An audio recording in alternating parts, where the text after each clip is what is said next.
So this video is intended for a DIYer, a manager or owner of the company, or someone that's certified or qualified to do this. Now I want to start out by prefacing I am not a licensed electrician. I'm just doing this from experience. Any damage caused to yourself, others, or property, I'm not liable for. This is just a quick DIY video, okay? So this goes on to a backpack vacuum. The cord end is a little bit older style. The problem we're having here, if you can see that, is we have some melting going on. Now, that's probably caused from too much resistance, i.e. probably a bad connection or just a bad cord end, okay? Instead of replacing the whole cord, right, you can just replace the ends. Now this one's been replaced once before I got that piece of equipment in my possession, and since then it's had this issue. So I'm going to show you how to change it out real quick and easy. Tools needed to replace an existing aftermarket cord end: screwdrivers, you might need these, wire strippers, and maybe a box knife. Okay, first things first, since this is an older style one, it's going to have flathead screws. Just going to remove the ones here. I'll back them out really. These clamp down the cord to prevent any pulling out from here, which you'll see here in a second.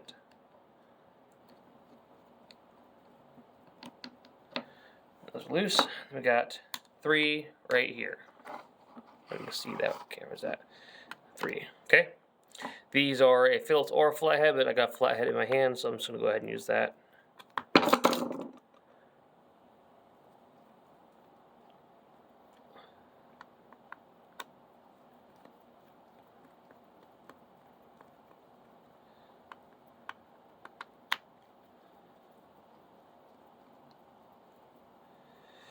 Now, I don't recommend, if you're the custodian or janitor, to do this because it can put unneeded liability in your lap. This is just me showing boss mans how to do this. Now look what happened here. It got a little pinched. Where'd the melted end? Oh, there we go. It was finger loose, so it's probably sitting in there arcing. Probably backed out, and you can see it got real hot in there. So we're gonna go ahead and fix this. White is on the silver side, black is gonna be on the gold side.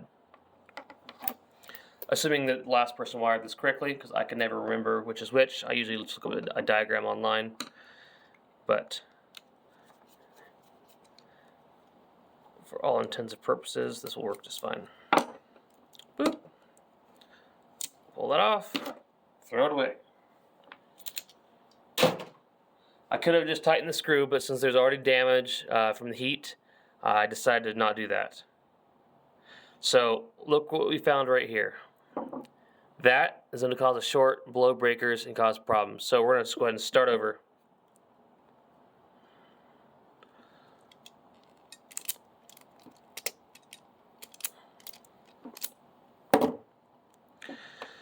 Gonna rough measure out here. Got about right here, so I'm gonna strip back to about right here.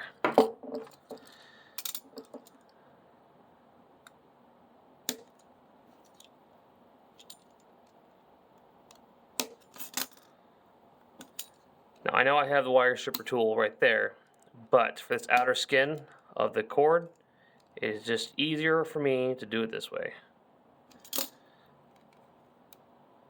Pull that off. Then we have the strain relief cord. It's an older style extension cord, that's why it has this. I'm just gonna go ahead and cut that off.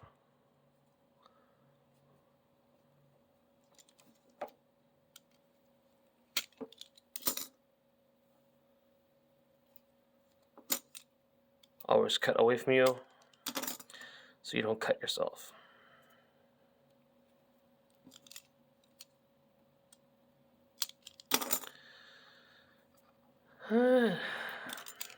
Maybe a little short, so what I'm gonna do is split this up right here a little bit so I have more wiggle room. we go.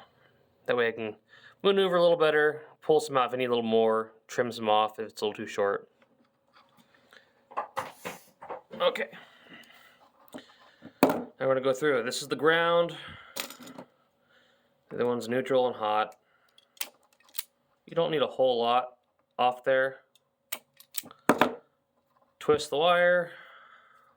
Go to the next one.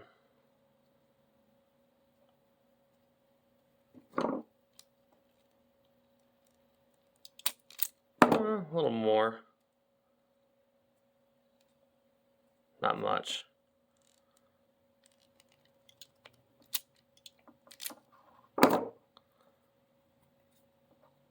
Let's do it. Twist it.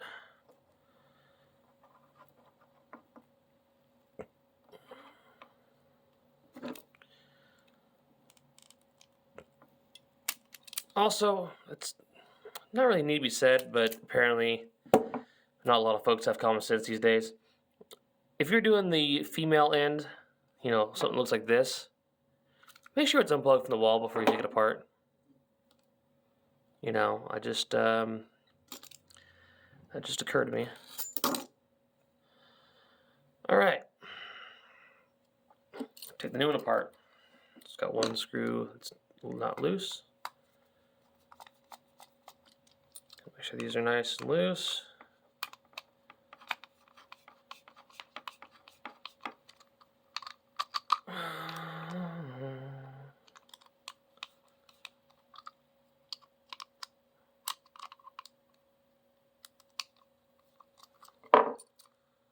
I'm just going to pull it out like so. Put this through.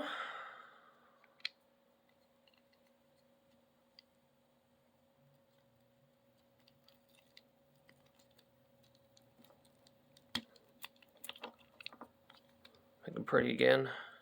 Sorry, I keep going off camera. It's a weird angle here. Do your ground. So you can see that or not. You just got a little bit of room. See how that moves? We're gonna put that inside there. Make sure it's nice and pretty on the ground.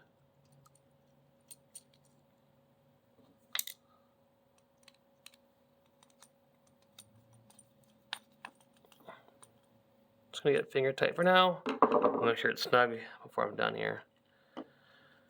Oh, let's see, what did I say?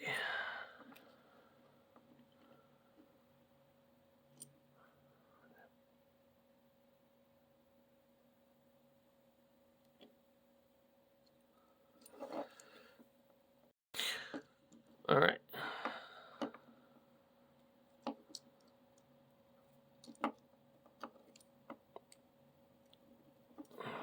Now I'm sure I'm going to have some master electrician on here just chewing me a new one. That's fine. This is just for a vacuum that usually is only running for about 45 minutes at a time.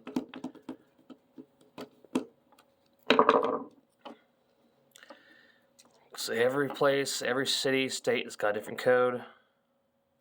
Who's allowed to do this, who can't do this. Some employers and school districts, you know, it's got to be done by a certified electrician. Some places no one cares. You know, so do this at your own risk.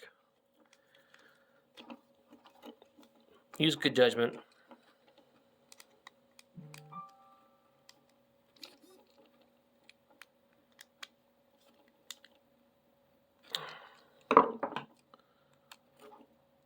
You don't want to over tighten them, but you don't want to have it loose either. All right. Now we line it up. Every style is a little bit different. Some have a notch you line up. I'm just going to line up the screws in there. And this one does have a notch. I messed up. So it looks like we are not lining it up like this. Yep, you'll make sure it goes down all the ways. Just take your screwdriver. If I had to measure the foot-pounds of torque, it'd be less than 5. I'd probably have 2 or 3. But you don't really have a torque screwdriver, so it's just a nice firm, but not, overly tight. You can use a power drill, but it's just easier to strip things out that way. This is the thing that helps keep the core from getting pulled out of the terminals.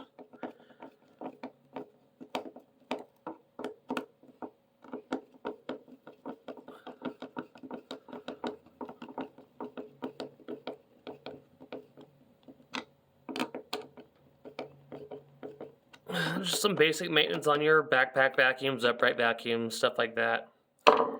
There we go. Nice and firm. Not gonna pull out. We're good to go.